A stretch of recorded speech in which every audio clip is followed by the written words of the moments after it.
E aí, rapaziada, o experimento de hoje vai ser eu tentando fazer uma fogueira com o soprador térmico. Mas primeiro eu vou quebrar essa madeira aqui, aí quando eu já tiver terminado eu vou fazer o experimento, certo?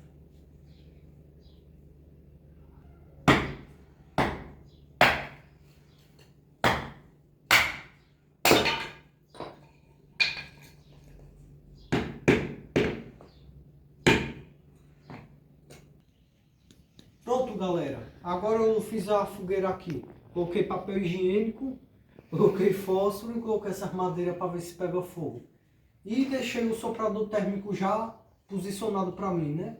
É que dá uma preguiça, né? Dá uma preguiça de segurar. Ah, eu vou fazer o experimento aqui. Bora ver se presta.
Que ia pegar fogo, né?